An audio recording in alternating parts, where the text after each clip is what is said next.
इसलिए शिव कहते हैं गुरु उपाय। तुम खुद अपने उपाय मत बन जाना, अन्यथा तुम बिगाड़ कर लोगे। पहले जीवित पुरुष को खोजना कठिनाई है, क्योंकि किसी जीवित पुरुष को गुरु मानने में बड़ी बेचैनी, अहंकार को चोट लगती। इसलिए शास्त्रों में लोग ज्यादा रस लेते हैं, क्योंकि शास्त्र से कोई अहंकार को चोट नहीं लगती। शास्त्र को उठा के फेंक दो तो भी शास्त्र कुछ नहीं कर सकता, जहां रखो संभाल के वहां रखा रहता है, कुछ नहीं कर सकता। तुम गुरु के साथ ऐसा व्यवहार नहीं कर सकते, तुम्हारे अहंकार को वहां छूटना पड़ेगा, वहां तुम्हें झुकना पड़ेगा। शास्त्र के सामने भी तुम झुकते हो तो तुम्हारी मौज है, मालिक तुम ही रहते हो। जब दिल आए बदल दो, और शास्त्र कह दो चलो हटो, तो शास्त्र कुछ न कर पाएगा, लेकिन गुरु जीवित है, वहां झुकना पड़ेगा। और जीवित व्यक्ति को बड़ी चोट लगती, इसलिए लोग पहले किताब देखते हैं, जब थक जाते हैं किताबों से तब गुरु को खोजते हैं। और अक्सर ऐसा हो जाता है किताबें उन्हें इतना बिगाड़ देती हैं कि उनकी आंखें ऐसी विकृत हो जाती हैं शब्दों से कि फिर वो गुरु को पहचान ही नहीं पाते। तुम अगर गुरु के पास भी जाते हो तो तुम किताब की पहचान लेके जाते हो। तुमने किताब में पढ़ लिया कि गुरु कैसा होना चाहिए, कोई किताब नहीं बता सकती कि गुरु कैसा होना चाहिए। ध्यान रहे, जो भी शास्त्र है वो किसी एक गुरु के संबंध में कह रहे हैं, और वो गुरु दोबारा नहीं होता। गुरु तो अद्वितीय है, बेजोड़ है। इसलिए तुम्हारी आंखें अगर शास्त्रों से भरी हो तो तुम जीवित गुरु को कभी ना पहचान पाओगे, क्योंकि शास्त्र उसकी खबर दे रहे हैं जो हो चुका और कभी ना होगा।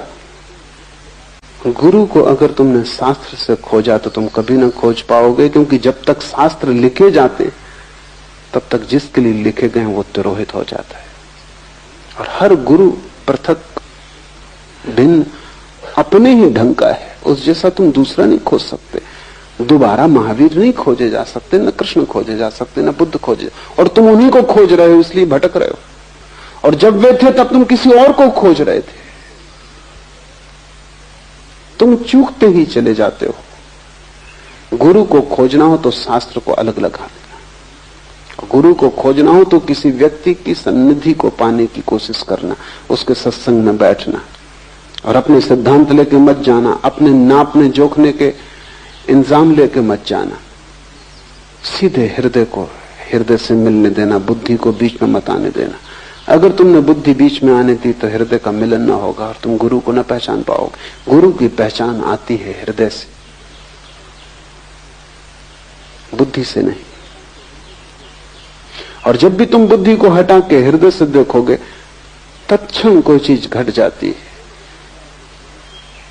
अगर तुम्हारा मेल हो सकता है इस गुरु से तो तत्क्षण मेल हो जाएगा, एक क्षण की भी देरी न लगेगी।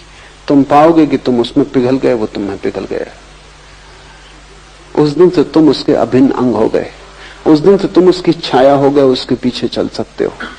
हृदय से खोजा जाता है गुरु, और गुरु के बिना कोई उपाय नहीं। और बहुत लोग खोल के अपने मस्तिष्क को बैठ जाते, अपने ही मन से ध्यान करने लगते हैं, आसन लगाने लगते हैं, कुछ किताब से इकट्ठा कर लेते हैं, कुछ सुन लेते हैं, हवा से बातें पकड़ लेते हैं, कुछ करने लगते हैं। उससे सिवाय नुकसान के कभी कोई लाभ नहीं होता। एक बौद्ध भिक्षु को मेरे पास लाया गया, वो 3 साल से सो नहीं सका।